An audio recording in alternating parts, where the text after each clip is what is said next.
Good morning students, कैसे हैं आप सब। आज आपका सेकंड सेमेस्टर का फर्स्ट चैप्टर हम शुरू कर रहे हैं, जिसमें आपका है फिजिकल ज्योग्राफी, भौतिक भूगोल। और इसके अंदर जितने भी चैप्टर हैं ये सारे के सारे, जिसमें फिजिकल ज्योग्राफी फर्स्ट चैप्टर आपका है। उसके बाद दूसरा पृथ्वी की आंतरिक संरचनाएं, interior of the earth, geological time scale, rocks, earth moment, earthquake, volcano, theory of isostasy और theory of continental drift, theory, plate tectonic, weathering, mass movement, cycle of erosion, the work of wind and landform. ये सारे के सारे जो 17 chapter आपके वो हैं। और इन चैप्टर के आपको मैं बताऊं, +1 की क्लास में आपने ये सभी चैप्टर रीड किए होंगे। आप देख सकते हैं उठा के आपकी +1 की बुक, तो उसके अंदर ये सारे के सारे चैप्टर हैं। आपने पहले रीड भी कर रखे हैं। एक बार आराम से अगर बैठ के एक बार रीड करोगे तो आपको सारे के सारे टॉपिक याद हो जाएंगे और आसान भी। और साथ साथ आप नोट्स तैयार कीजिएगा, डेफिनेशन लिख के शॉर्ट नोट्स तैयार करने का प्रयास कीजिएगा, जिससे आपको एग्ज़ाम के टाइम में बड़ी बुक पढ़ने ना पड़े और सारा सिलेबस आपके नोट्स से ही तैयार हो जाए। तो फर्स्ट चैप्टर पर हम चलते हैं, फिजिकल ज्योग्राफी, भौतिक भूगोल। इसका मीनिंग, इम्पोर्टेंस, परिभाषाएं, सारी चीज़ें इस लेसन में हम रिवाइज करेंगे आपकी कि क्या होता है फिजिकल ज्योग्राफी का अर्थ। भूगोल की वह शाखा जिसमें पृथ्वी तल पर पाए जाने वाले भौतिक पर्यावरण, एनवायरनमेंट का अध्ययन किया जाता है। तो क्या कहलाती है? फिजिकल ज्योग्राफी, भौतिक भूगोल। यानी पृथ्वी के ऊपर जितने भी स्ट्रक्चर हैं, भूमि का आकार है, चट्टानें हैं, नदियां हैं, जलवायु है, प्राकृतिक वनस्पति है, जीव जंतु हैं, खनिज संसाधन है, जितनी भी नेचर ने हमें चीज़ें दी हैं, उन सारी चीज़ों का अध्ययन करना ही हमारे लिए क्या है? फिजिकल ज्योग्राफी का भाग है। उसके बाद प्रकृति तत्वों का निर्माण पर प्रकृति करती है। इनकी संरचना मनुष्य में कोई हाथ नहीं है, मनुष्य ने इसमें कुछ भी योगदान नहीं दिया है। सारी चीज़ें क्या है, किसने बनाई है? प्रकृति ने बनाई है। तो ऑथर होम ने कहा था कि भाई भौतिक पर्यावरण का अध्ययन ही क्या है?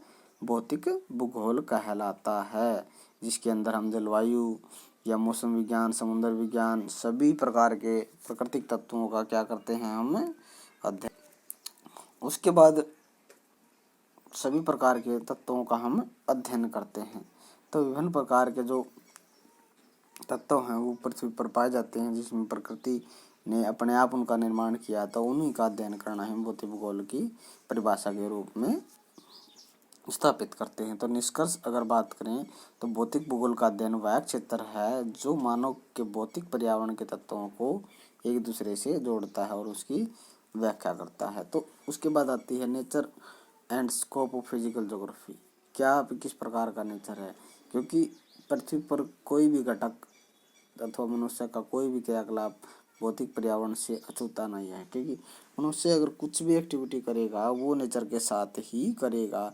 और यह बात सत्य है कि भूगोल की किसी भी शाखा और उपशाखा का अध्ययन हम भौतिक भूगोल का प्रारंभिक ज्ञान अनिवार्य है। क्योंकि किसी भी प्रकार की हम मानव भूगोल या फिजिकल ज्योग्राफी की शाखा का अगर अध्ययन करेंगे तो उसी सभी प्रकार से हमें फिजिकल जो फीचर हैं उनका ज्ञान होना आवश्यक है। तो फिलिप लेक ने भी कहा था कि भी भूगोल एक वृद्ध वृक्ष है, एक बूढ़ा और बड़ा वृक्ष है, जिसकी जड़ें भौतिक भूगोल की मिट्टी में दबी है, क्योंकि फिजिकल एनवायरनमेंट के बिना मनुष्य का ही अस्तित्व नहीं है। तो इसी तरीके से विश्व के वस्तु बोध के लिए हमें इसका प्रारंभिक ज्ञान आवश्यक है। तो इसी तरीके से भौतिक भूगोल की संपूर्ण विषय वस्तु का निम्नलिखित खंडों में हम अध्ययन कर सकते हैं, कुछ पार्ट में हम अध्ययन कर सकते हैं। एक तो है कि भाई प्लेनेटरी लिंक्स ऑफ द अर्थ, कि पृथ्वी का बाह्य ग्रहों से क्या संबंध है। क्योंकि हमने लगभग 8 ग्रह समझे हैं, देखे हैं, पढ़े हैं, और सूर्य और दूसरे अन्य ग्रह भी इसके महत्वपूर्ण है हमारे लिए। और पृथ्वी की स्थिति और उसके घूर्णन और परिक्रमण की अगर बात करें तो भौतिक शक्तियाँ और परिक्रियाओं को प्रभावित करती हैं, क्योंकि किस तरीके से उनका रोटेशन है तो वो मनुष्य की एक्टिविटी को भी क्या है प्रभावित करता है। इसके बाद भूगोल का अध्ययन का प्रारंभिक जो चरण है सौरमंडल और पृथ्वी की उत्पत्ति, इसकी आयु, इसके अन्य ग्रहों से संबंध, इसकी गतियाँ जो मोशन है और इसका जो ग्रेविटी है इसका प्रभाव भी शामिल है। सबसे पहले हम फिजिकल ज्योग्राफी में इन चीज़ों का अध्ययन करने का प्रयास करते हैं। दूसरा है कि स्थलखंड का ऊपरी परत जो है, जो ठोस परत है पृथ्वी की, उसके ऊपर क्या क्या है, पर्वत, पठार, मैदान, गहरी खाइयाँ, वो सारी चीज़ें हम हैं जिनका हम अध्ययन करते हैं। और इन्हीं प्रोसेस के साथ साथ जिसकी वजह से धरातल पर वर्तमान दशा में आज पहुँचा है, तो इनका अध्ययन भी करना बहुत ज़रूरी है। तीसरा है जलमंडल, क्योंकि जल के बिना पृथ्वी पर हम किसी प्रकार का जो जीवन है उसका नहीं हम आभास भी कर सकते। तो इसके ऊपर महासागर निक्षेप हैं, विन्यास है, तापमान है, लवणता है, घनत्व है, ज्वार भाटा चक्र है या वाटर साइकिल है, तो इन चीज़ों का अध्ययन भी जरूरी है। उसके बाद आते हैं एटमॉस्फेयर, वायुमंडल की वायुमंडल वायु से जुड़े तथ्य हैं।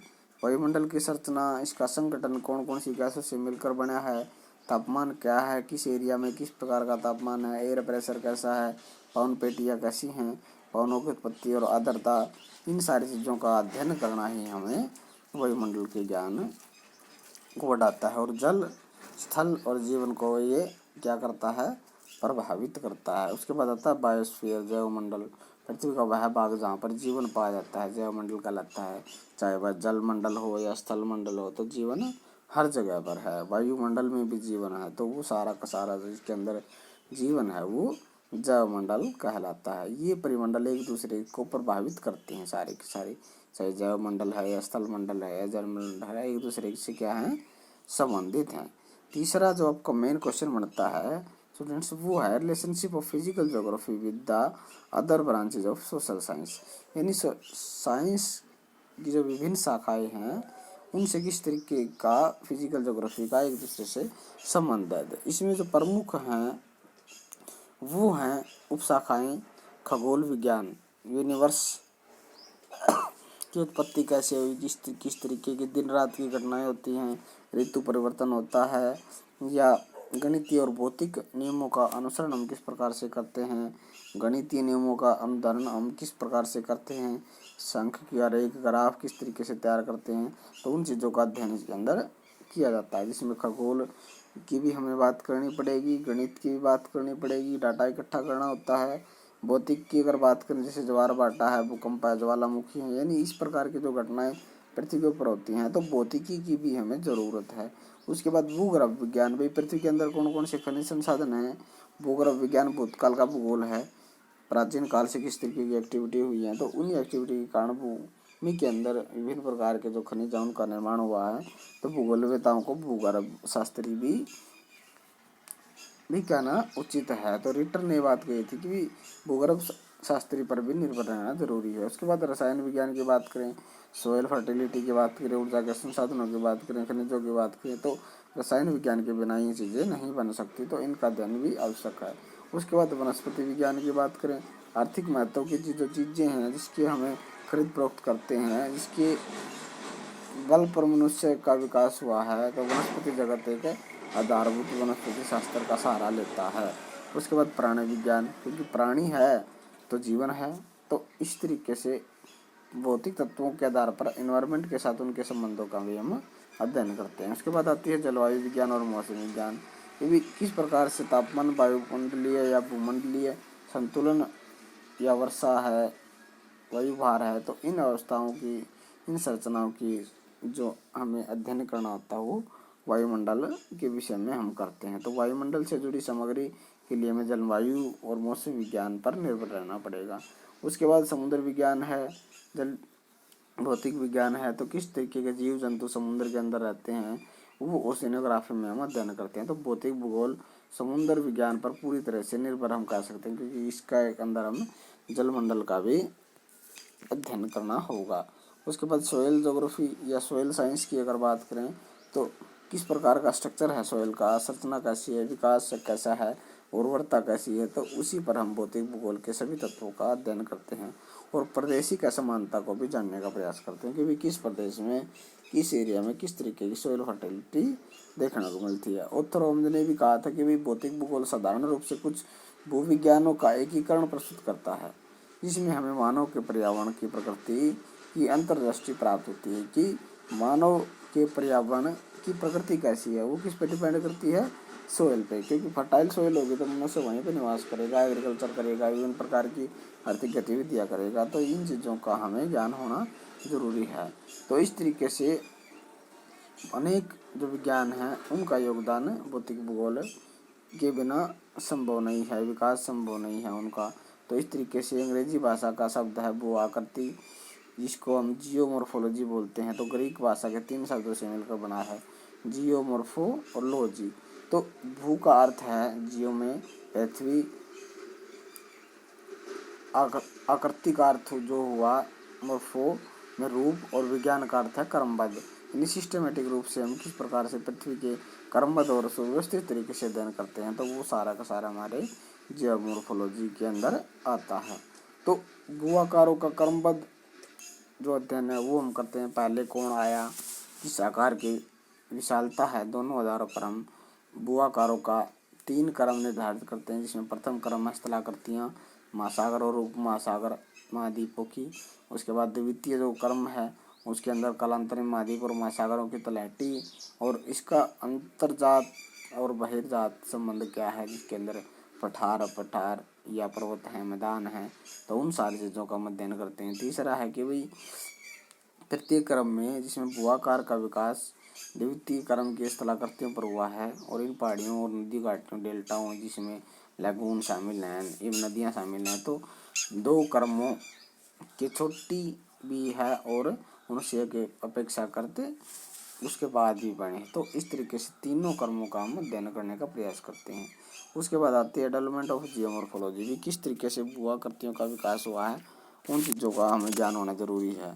तो विभिन्न प्रकार की जो एक्टिविटी हैं वो एक दूसरे से संबंधित हैं। कैसे कि प्राचीन काल में यूनान और रोम, मिस्र के विद्वानों ने भी स्थलाकृतियों के निर्माण पर प्रकाश डाला था। कि हेरोडोटस ने बताया था कि भी नदी के मुहाने पर निक्षेप डेल्टा जब जमा होता है तो मिस्र की नील नदी का उपहार के रूप में इसको वर्णन किया। कि मिस्र की नील नदी का ही क्या है, उपहार है मनुष्य के लिए, क्योंकि यहाँ पर झरनों का विकास हुआ है, डेल्टाओं में अनेक प्रकार के जो प्राकृतिक वातावरण है उसका निर्माण हुआ है। जेम्स हटन ने भी भूगर्भिक इतिहास को भूआकृति विज्ञान की नींव को मजबूत बनाने का प्रयास किया था। कि भी पृथ्वी पर जो घटनाएं होती हैं या होती रही हैं वो पहले भी घटती थी और आज भी घटती हैं, जो वर्तमान भूतकाल की कुंजी है। कि भी भूतकाल के बेस पे वर्तमान काल का विकास संभव है।